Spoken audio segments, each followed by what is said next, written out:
The merged meteorite, now a pulsing orb of storm and shadow, throbbed in Adi's hands, Kwame's voice screaming silently inside it. The sorcerer's spectral form coiled around the throne room, his laughter shaking the crumbling walls. You cannot save him, Stormbringer. His soul is mine now, as yours will be. Adi's scars blazed as she clutched the orb. You want the stones. Take them. She hurled it at the sorcerer, the impact tore a rift in the air, sucking the sorcerer into a vortex of lightning. But as the rift closed, his claws gripped the edges, holding it open. You think you've won. I'll drown this world in the storm's belly. The palace trembled. Villagers' screams echoed as the rift began devouring the kingdom. Adi staggers through the collapsing palace, dodging falling debris. She finds villagers trapped under a shattered pillar. A child clings to her leg, sobbing. Make it stop. Kofi appears, his face half restored by the Onyoz's fading magic. The people need you, not the stones. Adis channels the meteorite's energy to lift the pillar, but the ground cracks further.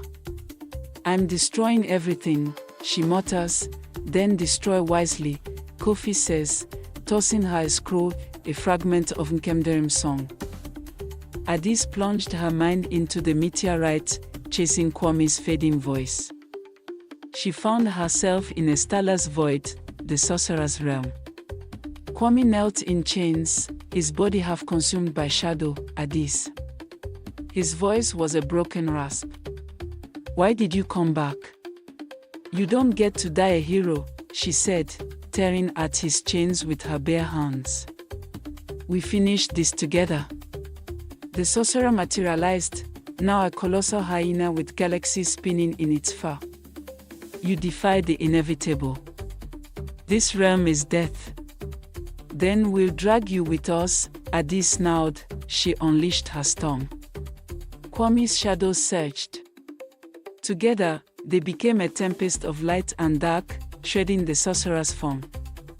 But the void began collapsing, crushing them. Take this, Kwame gasped, pressing a shadowy key into her hand, the last of his soul. Lock the rift. Now.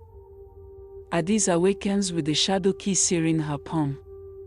Visions flood her, Kwame as a boy, whispering to Zora's ghost, the sorcerer's first betrayal of Nkemderim, her own father cradling her as a child. Kofi shakes her.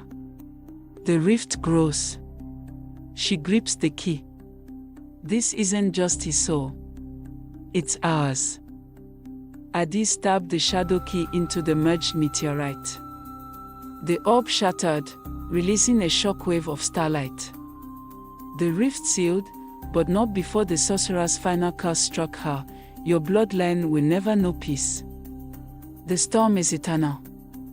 The throne room fell silent, Kwame's body lay motionless, his scars gone. Adis carries Kwame's body to the riverbank. As rain falls for the first time in a decade, villagers emerge, their hollow eyes clearing. A child cups rainwater, laughing. Kofi kneels beside her. The curse is broken. But the cost? Adis places a hand on Kwame's chest. Not yet. A spark jumps from her scars to his skin. He gasps awake, eyes wide. Adis knelt beside Kwame, her tears striking his chest. A spark jumped from her scars to his skin.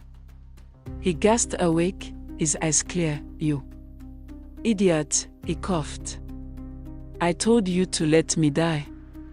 She kissed him, her lightning gentler now, weaving through his shadows like threads of gold. Outside, rain fell for the first time in a decade.